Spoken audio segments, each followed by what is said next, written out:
مسئلہ سارا یہ تھا کہ ابو طالب نے جب پرورش کی ہے پیغمبر اکرم کی، ختمی مرتبت کی، تو یہ ایک ایسا وصف ہے ابو طالب کا، جملہ سنتے جائیے گا برادران محترم، ایمان کو تازہ کریں انشاءاللہ ذکر آل محمد سے۔ ابو طالب نے جو پرورش کی ہے خاتم النبیین کی، سید المرسلین کی، اور وہ پرورش اپنی جان کے ساتھ، بچوں کے ساتھ، اولاد کے ساتھ، اپنی ذریت کے ساتھ نسل ابراہیمی کے تسلسل کو قائم رکھتے ہوئے، ایسا احسان ہے محمد مصطفیٰ پر، قیامت تک کوئی یہ نہیں کہہ سکتا کہ ہم نے محمد پہ احسان کیا ہے۔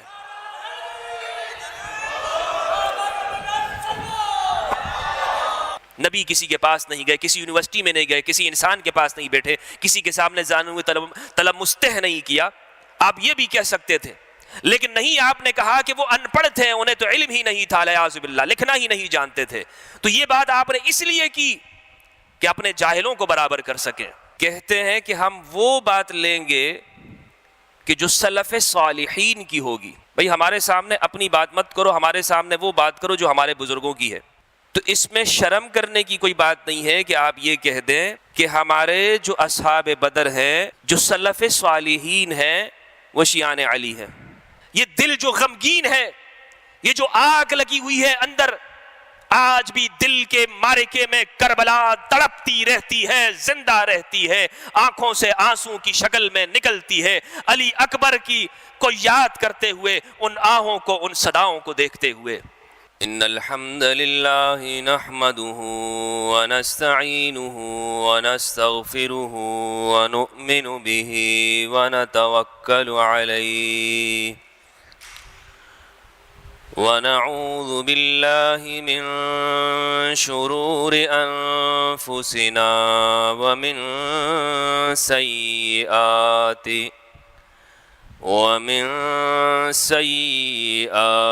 اعمالنا، من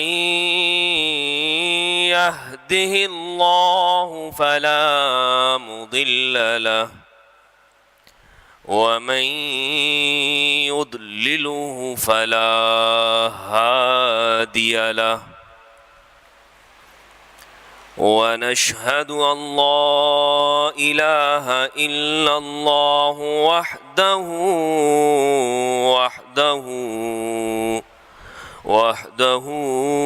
لا شريك له، ونشهد أن سيدنا وسندنا وطبيبنا وطبيب قلوبنا وحبيبنا محمد صلى الله عليه وآله الطيبين الطاهرين المطهرين الذين قال الله فيهم إنما يريد الله ليذهب عنكم الرجس أهل البيت ويطهركم تطهيرا. أما بعد فأعوذ بالله من الشيطان الرجيم. بسم الله الرحمن الرحيم.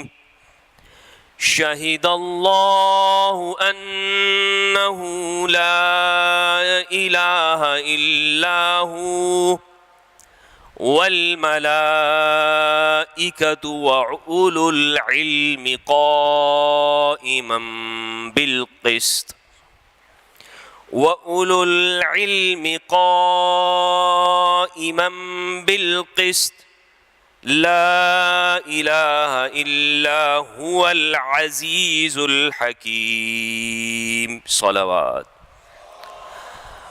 اللهم صل على محمد وآل محمد.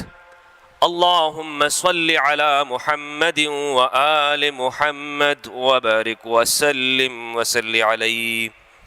نہایت ہی واجب الاحترام، قابل قدر احترام اور میرے بہت ہی عزیز دوستوں، بزرگوں، ساتھیوں، بھائیوں اور بہنوں، السلام علیکم ورحمۃ اللہ وبرکاتہ۔ بزم حسینی کے زیر اہتمام خالق دین حال میں آج محرم الحرام کی 5ویں یہ مجلس،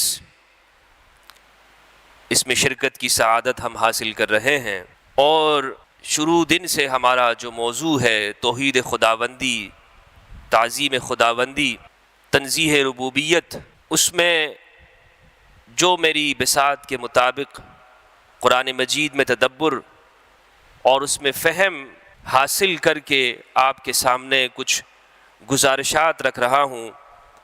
اللہ کریم سے دعا ہے کہ پروردگار مجھے قرآن مجید میں تدبر کرنے اور اہل البیت کی معرفت اور ان کی علوم کو بیان کرنے کی توفیق عطا فرمائے۔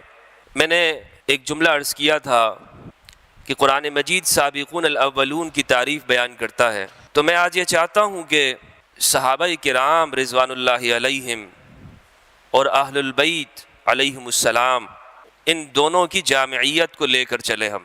صحابہ کرام، شہدائے کربلا میں ایک نام عثمان ابن علی کا ہے، عثمان ابن علی جلیل القدر صحابی رسول ہیں۔ السابقون الاولون میں سے عثمان ابن مظعون، عثمان ابن مظعون اول وہ صحابی رسول ہیں کہ جنہیں جنت البقیع میں دفنایا گیا، ہجرت حبشہ کرنے والے ہیں، 13ویں یا 12ویں نمبر پر اسلام قبول کرنے والے ہیں۔ جب امام علی کے صاحبزادے عثمان پیدا ہوئے تو آپ نے کہا کہ میں نے اپنے بھائی عثمان ابن مظعون کے نام پر اس کا نام رکھا ہے، عثمان ابن مظعون۔ اور یہ یہاں پر ابن الجوزی نے اس کو بڑی تفصیل کے ساتھ لکھا ہے کہ علی نے صراحت کی ہے۔ اور اگر ہم اصحاب بدر کو دیکھتے ہیں تو میں نے یہ بھی عرض کیا تھا کہ 100 سے لے کر 120 بدری صحابہ وہ ہیں کہ جو علی بن ابی طالب کے مصاحبین اور جانثار ہیں اور ساتھ میں شہید ہونے والے ہیں، 100 بدری۔ اب ایک معیار جو ہمارے ہاں سیٹ کیا جاتا ہے، کہتے ہیں کہ ہم وہ بات لیں گے کہ جو سلف صالحین کی ہوگی۔ بھئی ہمارے سامنے اپنی بات مت کرو، ہمارے سامنے وہ بات کرو جو ہمارے بزرگوں کی ہے۔ ہم تو دین وہاں سے لیں گے کہ جو ہمارے بزرگوں کا ہے۔ تو آپ اگر یہ بات کرتے ہیں تو اس میں شرم کرنے کی کوئی بات نہیں ہے کہ آپ یہ کہہ دیں کہ ہمارے جو اصحاب بدر ہیں، جو سلف صالحین ہیں، وہ شیعان علی ہیں۔ لیکن چونکہ اس لفظ سے ہیزیٹیشن ہے، اس لفظ سے، تو ایک سلفیت علی ہے اور ایک سلفیت ملا ہے۔ سلفیت علی، علی کا سلفی ہونا، علی کا سلفی کہ میں علی کے پیچھے چلنے والا ہوں، بھئی ہم اپنے بزرگوں کے پیچھے چلتے ہیں۔ تو ایک جماعت تو وہ ہو گئی کہ جو علی کا ساتھ دینے والی اور ظالموں کے ہاتھ سے شہید ہونے والی۔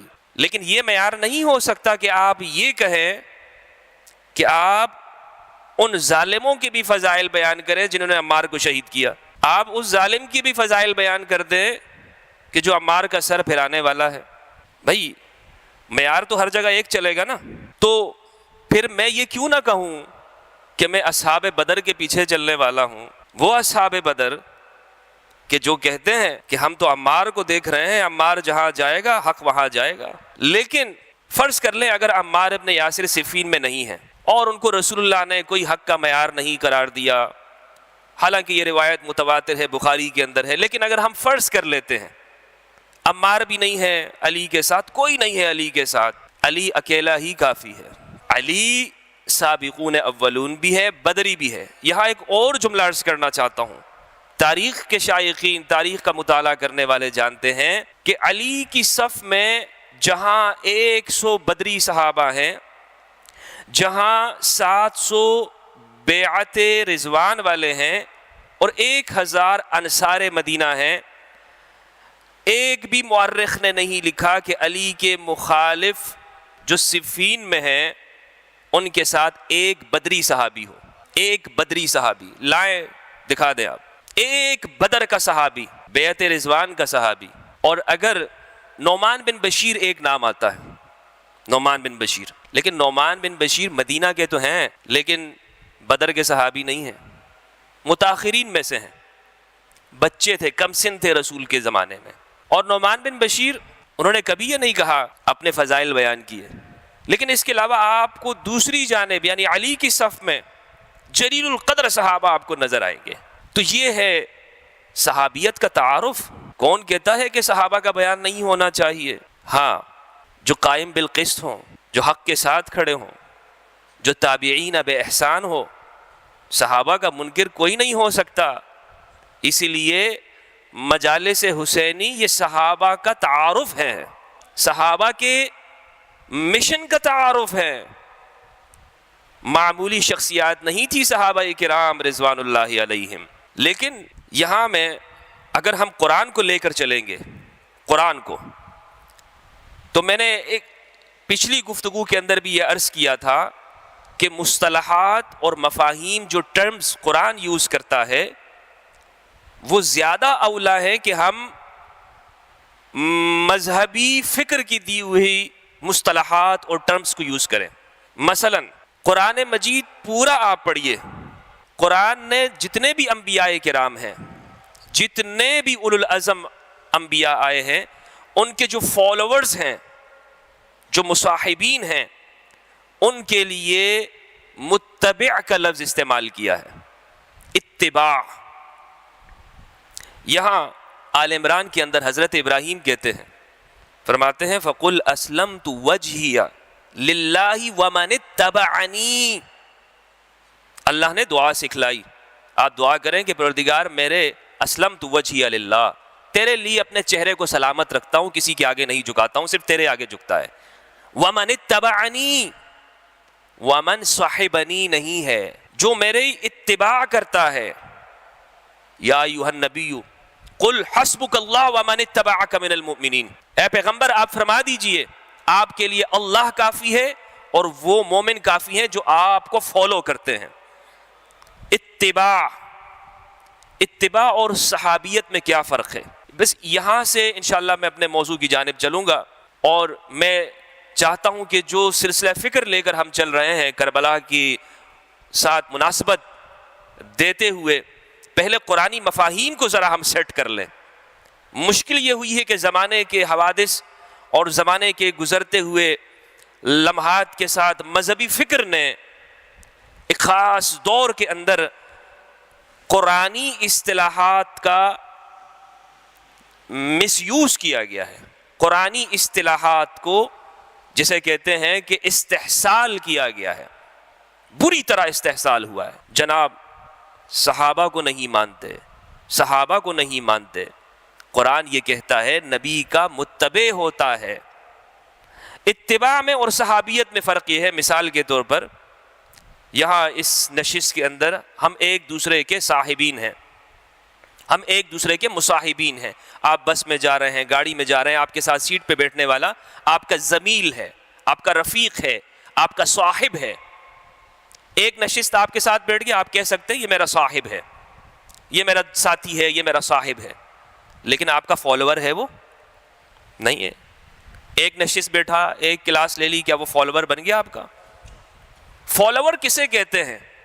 فالوور اسے کہتے ہیں کہ جو ثابت قدم بھی رہے, جو آپ کے ساتھ آپ کی مشکلات میں, خوشی میں, فکر کے ساتھ مناسبت رکھتا ہو, آپ کے منہج کے اوپر چلتا ہو, آپ کی اسلوب کو سمجھتا ہو, آپ کی زندگی کو جانتا ہو, آپ کے لیے جان, مال, عزت, آبرو کی قربانی دیتا ہو, وہ ہے فالوور. آپ کہہ سکتے ہو کہ یہ متبع ہے. متبع یہ میرے ساتھ ڈٹا ہوا, یہ میرے ساتھ کھڑا ہوا ہے, یہ کبھی اکیلا چھوڑ کے جانے والا نہیں ہے کہ میں اسے تلاش کرتا پھروں, مشکل میں پھر نظر بھی نہ آئے. اتباع, اسی لیے قرآن یہ کہتا ہے کہ انبیاء کے متبعین ہوتے ہیں, اور قرآن اسی کو لے کر چلا کہ اس متبع کا ہونا کتنا ضروری ہے, کتنا ضروری ہے. لیکن اگر ہم قرآن کے دیے ہوئے اس لفظ کو چھوڑ دیں اور یہاں پر صرف میں یہ کہوں کہ جناب فلاں صرف وہ صحبت اختیار کرنے کی وجہ سے وہ اس درجے پہ پہنچ گیا ہے کہ جو متبع ہے اسے وہ درجہ حاصل ہو گیا ہے، تو یہ قرآنی اصطلاح کا غلط استعمال ہوگا، یہ قرآنی اصطلاح کا غلط استعمال ہوگا۔ ایک اور اس کی وضاحت یہ ہے، جب بدر ہوئی، احد ہوئی، خندق، خیبر، یہ وہ مقامات ہیں جو بڑے مشکل اور کٹھن مقامات ہیں۔ خیبر بہت کٹھن مقام تھا، خندق بہت کٹھن مقام تھا۔ ان مواقع پر اگر کوئی رسول کے ساتھ ہے وہ متبع ہے، رسول کا فالوور، پیروکار، قرآن اس کی تعریف کرتا ہے، السابقون الاولون من المہاجرین والانصار، یہ وہ شخص ہیں کہ جو رسول کا ساتھ دینے والے ہیں، یہ وہ ذوات ہیں، یہ وہ صحابہ کرام ہیں کہ جو متبعین ہیں، جو سابقون ہیں، مؤمنین ہیں۔ اس اثنا کے اندر جو رسول کے ساتھ ہیں آپ کہیں گے کہ ہاں قرآن ان کی تعریف کر رہا ہے۔ اور ایک وہ ہو کہ جن کے ساتھ بدر لڑی جا رہی ہو، احد لڑی جا رہی ہو، خیبر اور خندق ہو، اگر وہ 8 ہجری کے بعد، جب قرآن یہ کہتا ہے کہ اب اس کے بعد کوئی ہجرت نہیں ہے، اگر وہ آ کر ان کے مقابل کرنے ہو جائے تو یہ غلط فہمی پیدا کیسے ہوئی مذہبی طبقے میں؟ بھئی بنیادی وجہ جاننا چاہیے۔ اسی لیے پیدا ہوئی کہ متبع اور صحبت کا فرق نہیں رکھا۔ اگر متبع اور صحبت کا فرق، بھئی جس وقت اتباع کی ضرورت تھی آپ کہاں تھے؟ یہ جنگیں کن کی ساتھ ہوئی تھی؟ اسی لیے ایک مقام پر ہمارے استاد محترم نے شرح صحیح مسلم میں لکھا ہے کہ جب صفین کا مقام ہے تو ایک خط آیا امیر المؤمنین کے پاس، امام نے جواب دیا کہ اس امر خلافت کے اندر کسی طلیق کو کوئی حق نہیں پہنچتا، یہ اصول سیٹ ہے۔ تو لہٰذا قرآن کے مفاہیم کو درست استعمال کرنے کی ضرورت ہے۔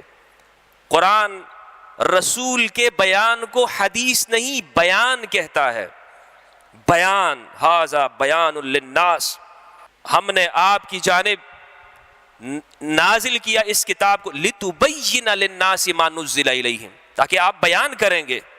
ہم نے بعد میں کیا کہہ دیا؟ حدیث حدیث حدیث۔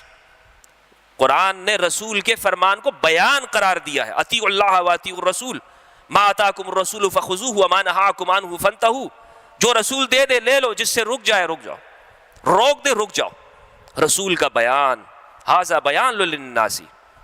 اور اے حبیب، اس قرآن کا بیان بھی ہم کریں گے، اس کو جمع بھی ہم کریں گے۔ رسول نہیں اپنی زندگی حیات طیبہ میں قرآن کو جمع کیا، لہٰذا قرآن نے جب کہہ دیا کہ ہم جمع کرنے والے ہیں تو امت کو تفرقے کا شکار نہیں ہونا چاہیے تھا۔ چیز آئے کہ فضیلت کے لیے آپ روایات کا سہارا لیں اور آپ کہیں کہ جناب قرآن کا ایک بڑا حصہ وہ بعد میں تدوین کیا گیا اور پھر اس کے اوپر امت تقسیم ہو جائے۔ صلوات بھیجے محمد و آل محمد پر۔ اللہم صلی علی محمد و آل محمد۔ اہل البیت وہ ہیں، ایک مرتبہ نشاپور میں امام علی بن موسیٰ الرضا علیہ السلام، اللہم صلی اللہ، تشریف لاتے ہیں۔ علماء اہل سنت کا بڑا گروہ ان کے پاس آتا ہے، رازی، ابو حاتم الرازی اور محدثین جلیل القدر علماء نشاپور کے حاضر ہوتے ہیں۔ امام سے عرض کرتے ہیں، سب معلوم ہوا کہ رسول کا بیٹا فاطمہ کا لال آیا ہے تو حدیث کچھ حاصل کر لیں، ان سے کوئی علم حاصل کر لیں۔ تو سوال کیا، یا ابن رسول اللہ حدثنی بما حدثک رسول اللہ، آپ ہمیں کوئی ایسی حدیث بیان کر دیں جو آپ کو رسول اللہ سے ملی ہو، کوئی علم ہمیں دے دیں۔ پردہ گرا ہوا ہے تو بہت جم غفیر اور ایک ازدحام وہاں پر ہوا، اور جیسے جیسے مطالبات بڑھتے گئے امام بہت کم لوگوں کے سامنے روایات بیان کرتے تھے۔ کہا کہ جب اتنا مطالبہ ہو رہا ہے، اور انہوں نے کہا کہ ہم صرف یہ فضیلت حاصل کرنا چاہتے ہیں کہ ہمیں آپ سے یہ نسبت ہو جائے کہ ہم نے آپ سے حدیث سنی ہے، ہمارا سلسلہ سند مضبوط ہو جائے گا، ہمیں ہمارے اساتذہ میں آپ کا نام آ جائے گا۔ امام نے کہا کہ اچھا، فرمایا حدثنی ابی موسیٰ بن جعفر حدثہ عن ابیہ محمد الباقر حدثہ علی زین العابدین حدثہ حسین بن علی حدثہ علی بن ابی طالب حدثہ حبیبی وقدوتی محمد بن عبد اللہ صلوات اللہ علیہ وہو یروی عن جبریل لا الہ الا اللہ حسنی فمن قالها دخل حسنی۔ یہ لا الہ الا اللہ میرا قلعہ ہے، جس نے لا الہ الا اللہ کہا وہ میرے قلعے میں داخل ہو گیا اور محفوظ ہو گیا۔ احمد بن حنبل نے جب یہ روایت سنی تو ابو السلط ہروی ایک راوی ہے، وہ یہ کہتے ہیں کہ لو قرئ ھذا الاسناد علی مجنون لبرئہ، اگر یہ سند دیوانے پہ پڑھ دی جائے تو وہ اس کی دیوانگی ختم ہو جائے۔ یہ نام ایسے متبرک ہیں، یہ نام ایسے عظیم الشان ہیں، یہ نام ایسے جلیل القدر ہیں کہ وہ امام اہل سنت کہتے ہیں کہ دیوانگی کو ختم کرنے والے ہیں۔ تو جن ناموں کے اندر یہ تاثیر ہو، اندازہ لگائیں جس قلب پر قرآن اترا ہو اس قلب کا عالم کیا ہوگا۔ لو انزلنا هذا القرآن على جبل لرأيته خاشعا متصدعا من خشیۃ اللہ، اگر ہم قرآن کو کسی پہاڑ پر اتار دیں تو وہ پہاڑ ریزہ ریزہ ہو جائے اللہ کی خشیت سے۔ ہم نے حبیب نزل به الروح الامین علی قلبک، مصطفیٰ اس قرآن کو تیرے سینے پر اتارا ہے۔ اللہم صلی علی محمد وآل محمد۔ یہ سینہ یہ بھولنے والا نہیں ہے، یہ سینہ اس پر وہ کوئی کپ کپی طاری ہونے والی نہیں ہے کہ یہ بھلا جائے، اس کو بھول ہو جائے اور روایات ایسی پیش کی جائے کہ نماز میں کھڑے ہو گئے اور نماز بھول گئے، الیاذ باللہ، استغفر اللہ العظیم۔ دوستو، میں نے آپ کے سامنے آل عمران کی آیت نمبر قرآن مجید میں سے آیت نمبر 18 تلاوت کی۔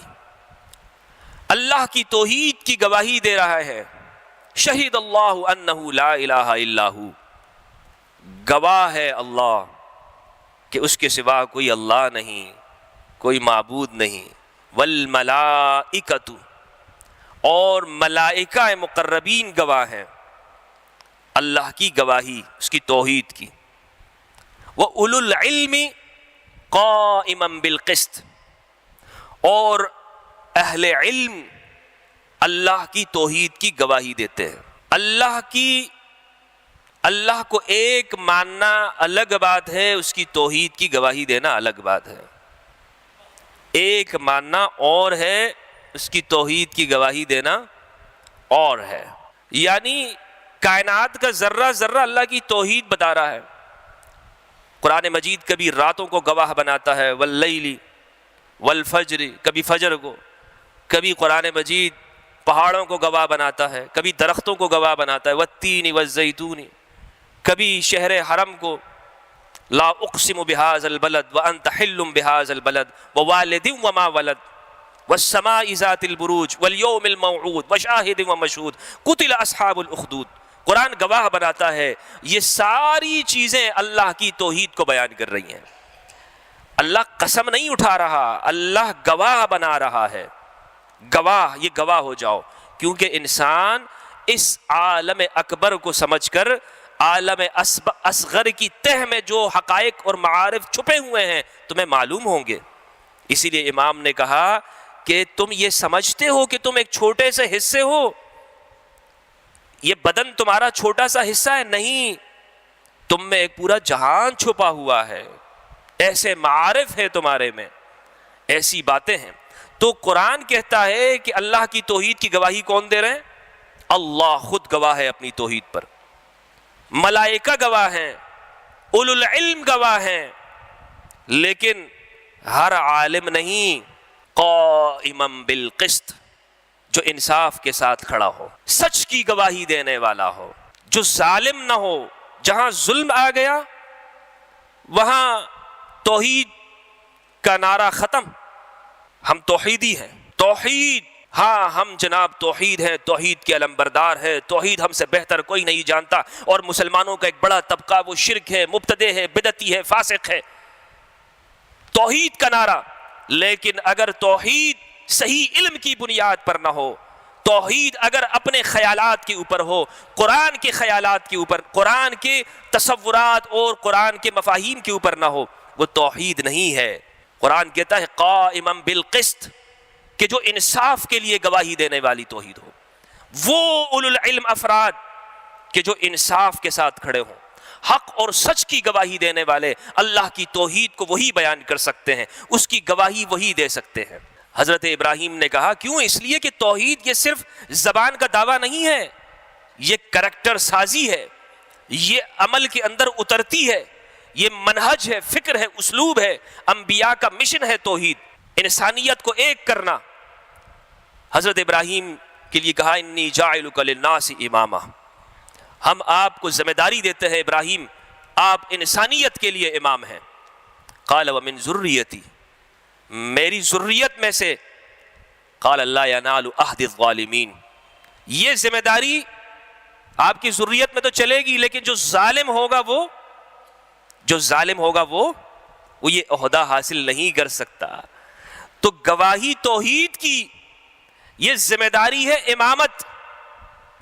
میری گفتگو اس نہج کے اوپر ہے کہ توحید یہ ایک ایسی گواہی کی ذمہ داری ہے کہ جو انسان اپنے کردار میں اتارتا ہے۔ لہذا ایک ظالم گواہ نہیں بن سکتا، ایک جاہل گواہ نہیں بن سکتا۔ اسی لیے علم کی 3 قسمیں ہیں، علم الیقین، عین الیقین، حق الیقین۔ علم یقین کیا ہے؟ آنکھ سے آپ نے دیکھ لی ایک چیز کو، آپ کو یقین حاصل ہو گیا۔ علم بنیادی طور پر نام کس چیز کا ہے؟ فلسفہ میں کہتے ہیں تصور شیء، کسی چیز کا تصور کرنا، کہتے ہیں آپ کو علم حاصل ہو گیا۔ یعنی آپ نے ایک چیز کو دیکھا، آگ کو آپ نے دیکھا، آگ جلاتی ہے، آپ کو علم حاصل ہو گیا کہ آگ ایسی چیز ہے کہ جو کسی چیز کے ساتھ اگر لگ جائے تو اس چیز کو کیا کر دے گی؟ جلا دے گی۔ آپ نے آنکھ سے دیکھا، ایک علم، اور جب آپ نے آنکھ سے دیکھا کہ وہ جلا رہی ہے تو عین الیقین حاصل ہو گیا۔ لیکن اگر اس میں انگلی ڈال دی تو کیا ہو گیا؟ حق الیقین حاصل ہو گیا۔ کیا حاصل ہو گیا؟ حق الیقین۔ اسی لیے ابراہیم نے کہا پروردگار رب ارنی کیف تحیی الموتى، پروردگار مجھے دکھلا تو صحیح کہ تو مردوں کو کیسے زندہ کرتا ہے۔ فرمایا کہ کیا یقین نہیں ہے ابراہیم؟ کہا نہیں، یقین تو ہے، لیکن میں یہ چاہتا ہوں کہ میں اپنی آنکھوں کے ساتھ دیکھ لوں۔ یہ ہے عین الیقین۔ توحید کی گواہی وہ شخص دے سکتا ہے کہ جو خدا کی توحید پر گواہ ہو۔ اولو العلم وہ نہیں کہ جو مسائل دوسروں سے پوچھتا ہو، بلکہ جن سے مسائل پوچھے جاتے ہوں۔ باب مدینۃ العلم۔ دیکھیں کہا جاتا ہے کہ نبی، ایک جملہ ہم سنتے ہیں، نبی تو میں کس طرح اپنی زبان سے ادا کروں، کیسے میں اپنی زبان سے ادا کر دوں یہ جملہ۔ لیکن چونکہ بڑے بڑے علماء لکھ گئے ہیں، قرآن کے ترجمہ کرتے ہوئے لکھ گئے ہیں، تو ذرا جسارت مجھے پیدا ہو رہی ہے، ورنہ تو آج کل وہ بات کیا ہے کہ ذرا سی بات پر توہین مذہب، توہین، یہ بھی تو ہے نا مسلمانوں میں بڑی چیز۔ جناب حسین کا سر کاٹ دیا، توہین ان کو نہیں ہوئی، اور اگر ممبر حسینی پہ بیٹھ گئے تو جناب کہتے ہیں کہ توہین ہو گئی۔ بات الگ سی ہے۔ لیکن دوستو، چونکہ انہوں نے لکھا ہے کہ نبی کیا تھے؟ امی کا ترجمہ کرتے ہوئے ان پڑھ تھے، علیہ باللہ۔ تو اگر وہ نبی ایسے ہیں کہ جو نہ علم رکھتے ہیں، نہ جانتے ہیں، جنہیں کچھ پتہ ہی نہیں ہے، علیہ باللہ، علم نہیں ہے، اللہ کی گواہی کیسے دے سکتے ہیں؟ قرآن کی پہلی آیت اقرأ بسم ربک الذی خلق خلق الانسان من علق اقرأ وربک الاکرم الذی علم بالقلم علم الانسان ما لم يعلم۔ ہم نے انسان کو وہ کچھ سکھا دیا جو وہ نہیں جانتا تھا۔ وہ پیغمبر اکرم، اس پیغمبر کے بارے میں یہ کہا گیا کہ وہ پیغمبر تو ایسے ہیں کہ قرآن بھی پڑھتے ہیں، علیاذ باللہ کبھی کبھی ان کو معلوم نہیں ہوتا تھا کہ یہ قرآن جو پڑھا جا رہا ہے اور یا جو میں لکھوا رہا ہوں، یہ جو لکھا جا رہا ہے تو یہ کیا لکھ رہا ہے، یہ ہے یا نہیں ہے یہ بات، یہ خیالی، یہ فکر میں خرابی کیسے ہوئی، یہ منہج میں رسول کے بارے میں خرابی پیدا کیسے ہوئی؟ اس لیے پیدا ہوئی کہ انہوں نے سطحیں برابر کرنی چاہی ہیں جاہلوں کے ساتھ، کہ جناب اچھا ہم تو ایسے، ہمارے نبی بھی ایسے۔ اب اس سے زیادہ میں جملے آپ کے سامنے کیا کہوں میں، تو کوشش یہ ہوئی، آپ یہ بھی کہہ سکتے تھے کہ نبی نے کسی درسگاہ سے علم حاصل نہیں کیا، نبی کسی کے پاس نہیں گئے، کسی یونیورسٹی میں نہیں گئے، کسی انسان کے پاس نہیں بیٹھے، کسی کے سامنے جانے ہوئے طلب مستح نہیں کیا، آپ یہ بھی کہہ سکتے تھے، لیکن نہیں، آپ نے کہا کہ وہ ان پڑھ تھے، انہیں تو علم ہی نہیں تھا، علیاذ باللہ لکھنا ہی نہیں جانتے تھے۔ تو یہ بات آپ نے اس لیے کی کہ اپنے جاہلوں کو برابر کر سکیں، ان لوگوں کو کہ جن کے بارے میں آپ یہ کہتے رہے کہ جناب نبی تو انہیں علم نہیں تھا، وہ ان پڑھ تھے۔ تو اللہ کا نبی وہ گواہ ہے اللہ کی توحید کا، اولو العلم قائما بالقسط۔ لیکن یہاں صرف توحید نہیں ہے، صرف یہ بات نہیں ہے کہ ہم اللہ کو ایک مانیں، اللہ کے ایک ہونے کی گواہی، شہید اللہ انہ لا الہ الا ہو والملائکۃ واولو العلم قائما بالقسط۔ میں یہ کہتا ہوں کہ اللہ ایک ہے، لیکن عمل میں ظلم ہے، کردار میں ظلم ہے، سیرت میں عفت نہیں ہے، تو یہ گواہی کافی نہیں ہے۔ کیوں؟ اس لیے کہ توحید کا علم بردار تو شیطان بھی تھا۔ شیطان موحد تھا یا نہیں تھا؟ سوال ہے آپ سے۔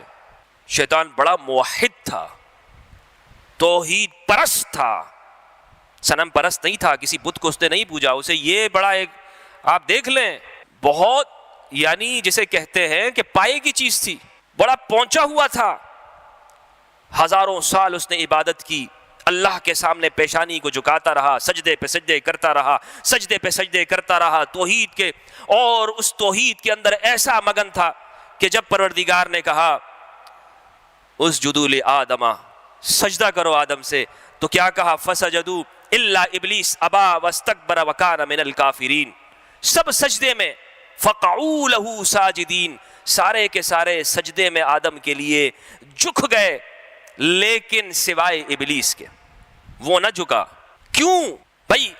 اگر خدا کی توحید کا قائل ہے، وہی خدا کہہ رہے ہیں کہ جو مجھ سے محبت کا دعوے دار ہو آدم کے لیے جھک جاؤ، تو شیطان کو مسئلہ کیا ہوا؟ شیطان کو ایسی کیا بات پریشانی پیش آ گئی کہ وہ آدم کے ساتھ کوئی اختلاف کرنے لگ گیا؟ آج تو پہلی ملاقات تھی نا، تو پہلی ملاقات میں اس نے ایسا کیا دیکھ لیا؟ اس پہلی ملاقات میں شیطان نے آدم میں ایسا کیا دیکھ لیا کہ میں اس کے سامنے نہیں جھکوں گا؟ بات تھی نسبت سجدہ کی۔ ہم کعبہ کو سجدہ کرتے ہیں؟ نہیں، ہم کعبہ کو سجدہ نہیں کرتے، ہم کعبہ کی جہت میں سجدہ کرتے ہیں، کعبہ کی جہت میں، من حیث خرجت فولی شطرک فولی وجہک شطر المسجد الحرام، اپنے چہرے کو مسجد حرام کی جانب کر دو۔ کعبہ کو سجدہ مسلمان نہیں کرتا، کعبہ کی عمارت کو، کعبہ کی دیواروں کو، یہ تو کعبہ کی عمارت، ایک مسلمان کا خون اس سے زیادہ افضل ہے، اس سے زیادہ حرمت والا، ایک انسان کا خون۔ بات کیا ہے؟ چونکہ یہ جہت ہے، یہ کیا ہے؟ جہت ہے، یہ وہ رستہ ہے کہ جو خدا کی تجلی کی طرف جاتا ہے، جو عرش الہی سے آنے والی تجلی جو کعبہ پہ پڑ رہی ہے، وہی تجلی آدم کے اوپر پڑ رہی تھی۔ شیطان سمجھ گیا، شیطان نے کہا پروردگار، ایک قیاس کیا اس نے وہاں پر، اپنے دماغ کو چلایا، کہا جان چھڑانے کا جو طریقہ ہے نا آج اللہ سے، وہ یہ ہے، کہا کہ پروردگار خلقتہ من طین وخلقتنی من نار، آپ نے انہیں مٹی سے پیدا کیا ہے اور مجھے تو آپ نے آگ سے پیدا کیا ہے۔ مٹی کہاں اور آگ کہاں؟ مٹی کی کیفیت کو دیکھیں، اس کے عنصر کو دیکھیں، اس کے اندر موجود جو مادہ ہے، اور جہاں آگ ہے، آگ تو بھسم کر دیتی ہے، اور آگ بڑے فضائل بیان کیے اس نے آگ کے۔ اللہ نے کہا کہ اچھا اب بات یہاں پر آ گئی ہے، یعنی توحید کا اقرار ہے، توحید عمل میں نہیں ہے۔ توحید صرف زبان کا دعویٰ نہیں بلکہ حکم ماننے کا بھی نام ہے، کہ ایک جانب اگر خدا حکم دے رہا ہو، ایک جانب اگر خدا کا پیغمبر ہو، ایک جانب خدا کی بات ہو، وہاں پر اپنی عقل نہیں لے کر آنا، وہاں پر قیاس نہیں کرنا، وہاں پر جب بات آ گئی خدا کی طرف سے تو اب تم نے یہ ماننا ہے کہ یہ اللہ کا حکم ہے، اب میں اس کو مان لیتا ہوں، اب میں اس پر عمل کروں گا، اب میں اس کو لے کر چلوں گا۔ یہ وہ بات تھی کہ جو شیطان نے وہاں پر انکار کیا۔ توحید کا علم بردار، توحید کا دعوے دار، توحید کو ماننے والا، توحید کو لے کر چلنے والا، لیکن وہ توحید کہ جو اس کی اپنی عقل کی تھی، اس کی قیاس کی تھی، قرآن کی بتائی ہوئی، اللہ کی دی ہوئی، وہ توحید نہیں۔ صلوات بھیجے محمد وعلی محمد وآل محمد۔ یا علی یا علی۔ بس میں آپ کا زیادہ وقت نہیں لوں گا۔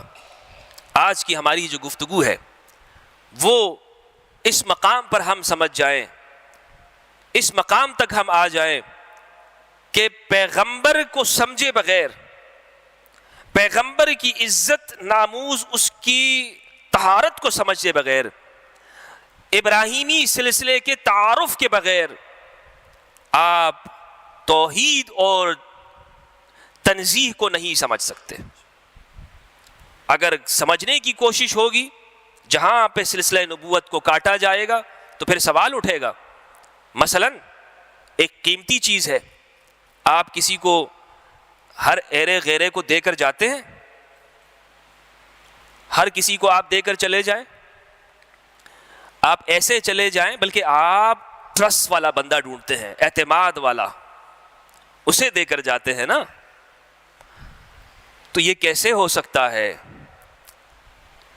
کہ رحمت للعالمین کو پروردگار، اگر تم یہ کہتے ہو کہ سب سے قیمتی ہیں، اسے ابو طالب کی گود میں دے دیں، ابو طالب کی گود میں، اور وہ گود، وہ پرورش کرنے والا، تم یہ کہو کہ مسلمان ہی نہیں تھے؟ بھئی کس کی حفاظت میں دیا؟ اچھا آپ کہتے ہیں، صحیح مسلم کی ایک روایت ہے، روایت کا نمبر ہے 500۔ ایک یہودی آیا سرکار کی بارگاہ میں، کہا یا رسول اللہ میرا باپ کہاں ہے؟ آپ نے فرمایا ان اباک فی النار، تیرا باپ جہنم میں، جاؤ بھائی۔ اچھا یہ روایتوں میں اکثر ایسے ہی ہوتا ہے، کردار سازی جب ہوتی ہے نا تو ایک یہودی ہی آتا ہے ہمیشہ، یہودی۔ سمجھ میں نہیں آتی یہ بات کہ آخر یہ میچنگ کیا ہے یہودیوں کے ساتھ مسلمانوں کی تاریخ کے اندر۔ اچھا وہ جناب حضرت عثمان کو شہید کرنا، ایک یہودی آیا تھا یمن سے، وہ آیا تھا یہودی، اس نے یہ سارا کام مسلمانوں کے اندر ڈال دیا۔ آج تک مسلمان لڑ رہے ہیں، سنی شیعہ لڑ رہے ہیں، ماشاءاللہ۔ کس نے کیا؟ اچھا جناب آپ کا کیا کام ہے؟ اچھا وہ یہودی آیا، پوچھا یا رسول اللہ اچھا یہ محرم کے 10 محرم کا روزہ، مدینہ میں سرکار تشریف لائے، دیکھا یہودی اس دن میں خوشیاں منا رہے ہیں۔ کہا کیوں منا رہے ہو؟ کہا اس لیے یا رسول اللہ ھذا یوم نجی اللہ فیہ موسیٰ من فرعون، یہ وہ دن ہے کہ جس دن میں اللہ نے موسیٰ کو فرعون سے نجات دی، ہمیں بنی اسرائیل کو اللہ نے فرعون کے ظلم سے نجات دی، تو اس لیے ہم خوشی میں 10 محرم کا روزہ رکھتے۔ کہا اچھا نحن احق منکم بموسیٰ، اے یہودیوں تم 10 کو رکھتے ہو، ہم ایک ساتھ میں اور ملا لیں گے۔ اچھا خالف الیہود والنصارى، یہود اور نصارہ کی مخالفت کرو، کیسے؟ صلوا فی النعال، جوتوں کے ساتھ نماز پڑھا کرو، جوتوں کے ساتھ نماز پڑھا کرو۔ روایات ہیں صلوا فی النعال، یہ میچنگ کی جاتی رہی۔ یہ ایک پورا موضوع ہے کہ کس طرح سے ہماری روایات کے اندر ایک بڑا ایک حصہ تفسیری روایات کے اندر وہ اسرائیلیات کا جز اور حصہ بنا ہے۔ تو جب اس نے پوچھا یا رسول اللہ میرے ابا کہاں ہے، تو آپ نے فرمایا کہ ان اباک فی النار۔ کہا اچھا، وہ بار بار پوچھتا رہا، کہا نہیں ان ابی و اباک فی النار، صرف تیرا ابا نہیں میرے والد بھی جہنم میں۔ استغفر اللہ العظیم، استغفر اللہ العظیم۔ یہ کیوں ہوئی یہ کوشش؟ قرآن کیا کہتا ہے؟ میں نے پچھلی گفتگو کے اندر عرض کیا تھا حضرت ابراہیم نے کہا وجنبنی وبنی ان نعبد الاصنام، پروردگار میری دعا یہ ہے کہ مجھے بچا لے، میرے بچوں کو بچا لے، ان نعبد الاصنام، کہ ہم بت پرستی کریں۔ کیا ابراہیم کی دعا قبول نہیں ہوئی؟ کیا خلیل اللہ کی دعا قبول نہیں ہوئی؟ مسئلہ سارا یہ تھا کہ ابو طالب نے جب پرورش کی ہے پیغمبر اکرم کی، ختمی مرتبت کی، تو یہ ایک ایسا وصف ہے ابو طالب کا، جملہ سنتے جائیے گا برادران محترم، ایمان کو تازہ کریں انشاءاللہ ذکر آل محمد سے۔ ابو طالب نے جو پرورش کی ہے خاتم النبیین کی، سید المرسلین کی، اور وہ پرورش اپنی جان کے ساتھ، بچوں کے ساتھ، اولاد کے ساتھ، اپنی ذریت کے ساتھ نسل ابراہیمی کے تسلسل کو قائم رکھتے ہوئے، ایسا احسان ہے محمد مصطفیٰ پر، قیامت تک کوئی یہ نہیں کہہ سکتا کہ ہم نے محمد پہ احسان کیا ہے۔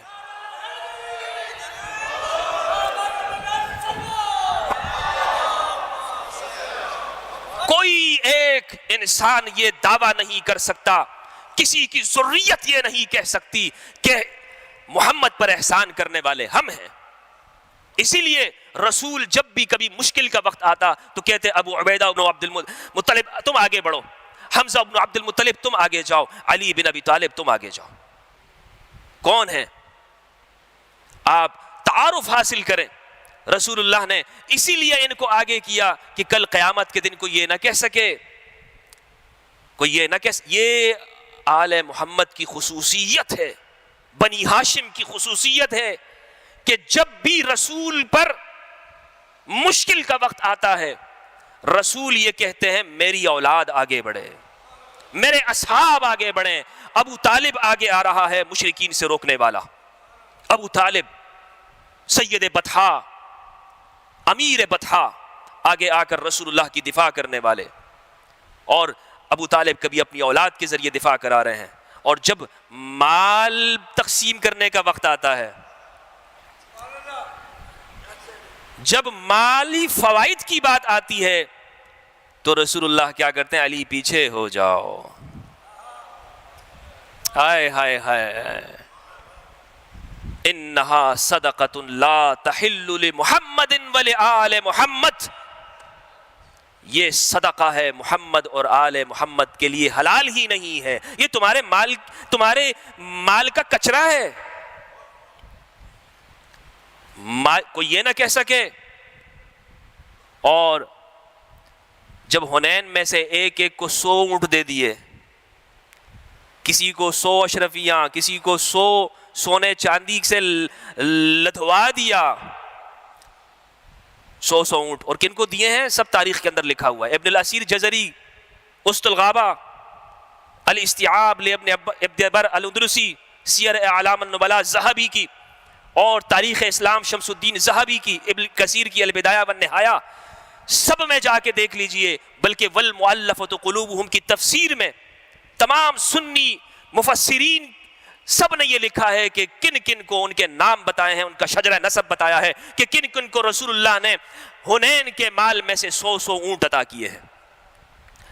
لیکن انصار کو بھی کچھ نہیں دیا رسول اللہ نے، تو انصاری ایک صحابی آئے، بلکہ ابو ایوب انصاری رضی اللہ عنہ آئے، کہا یا رسول اللہ لوگ تو مال لے کے چلے گئے، انصار کو کچھ نہیں ملا۔ کہا کہ تم انصار کو، تم وہ ہو، خوش ہو جاؤ کہ لوگ تو مال لے کے چلے گئے اور تم محمد کو اپنے گھر لے کے چلے گئے۔ اللہم صلی علی محمد و آل محمد۔ بس گفتگو یہاں پر تمام ہوتی ہے کہ توحید کو سمجھنا ہے تو آل محمد سے سمجھیں گے، توحید کو سمجھنا ہے تو کربلا سے سمجھیں گے۔ تمام ہمارے محدثین نے لکھا ہے کہ علی نام ایسا ہے، ایک زمانہ تھا کہ علی نام کے اوپر رکھنے پر بھی پابندی تھی، علی نام ایسا مظلوم ہو گیا تھا۔ ابن حجر عسقلانی نے تہذیب میں لکھا ہے کہ ان بن امیہ اذا سمعوا بمولود اسمہ علی ذبحوہ، ان حکمرانوں کے زمانے میں جب وہ سنتے کسی کا نام علی ہوتا اسے قتل کر دیا کرتے تھے۔ ہمارے ایک محدث گزرے ہیں علی ابن رباح، علی ابن رباح، علی علی علی نام تھا. تو ان سے کسی نے کہا کہ یار یہ علی نام تو پہلی مرتبہ سن رہے, علی ہوتا ہے نام. انہوں نے کہا کیا کرتے, میرے ابا نے بنو امیہ کے خوف سے نام کو علی کر دیا. یہ زمانہ گزرا ہے, رسول اللہ نے وصیت کی تھی کہ میں جو تمہیں حق پر چھوڑ کے جا رہا ہوں اس کی ضمانت یہ ہے کہ قرآن اور اہل البیت کو لے کر چلنا. مسلم کی روایت ہے, امام علی فرماتے ہیں کہ مجھ سے نبی نے یہ وعدہ کیا, اے علی لا یحبک الا مؤمن ولا یبغضک الا منافق, اے علی تجھ سے صرف مومن محبت کرے گا, منافق بغض کرے گا. اسی لیے اس نام کے اندر وہ تاثیر ہے, یہ صرف نام نہیں ہے علی, یہ ایک مرتبہ ہے. نام رکھتے ہوئے بھی انسان یہ سوچتا ہے کہ میں کس کا نام علی رکھ رہا ہوں, کس کا نام علی رکھ رہا ہوں. اسی لیے جب ہم کربلا میں آتے ہیں, اللہ اکبر, امام علی مقام سید الشہداء, جو بھی بیٹا پیدا ہوا علی علی علی, علی زین العابدین, علی اکبر, علی اصغر, 6 ماہ کا بچہ. یہ نام امام نے رکھے اپنے بچوں کے, علی علی علی.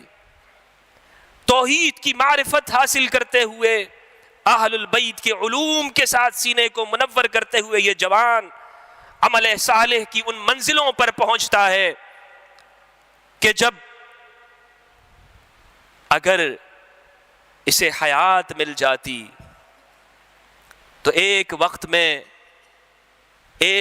میں 2 امام ہوتے, امام علی الاکبر, امام علی ابن الحسین سید سجاد علیہم السلام. لیکن یہاں تو معرفت اور علم کی بات, اور جب شجاعت کی, عظمت کی, صداقت کی بات ہوتی ہے تو شجاعت میں وہ مقام ہے کہ اپنے بابا سے کہتے ہیں, بابا اگر ہم حق پر ہیں تو پھر موت کا کیا خوف ہے. یہ ہے شجاعت کا مقام. اور کہتے ہیں ابا جان اجازت دیجئے کہ میں بھی جاؤں اور شہید ہو جاؤں اللہ کی راہ میں.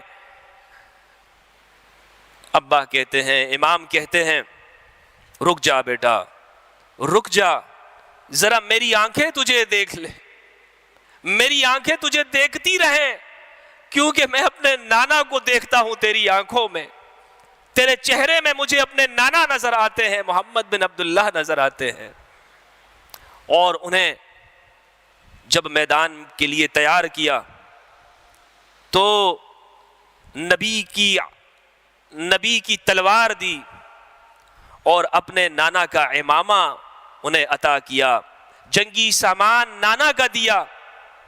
اور جب وہ جانے لگے تو بار بار ان کی طرف دیکھتے حسین کہ علی اکبر, صرف علی اکبر نہیں جا رہا, بابا کی جان جا رہی ہے, حسین کی جان جا رہی ہے آج.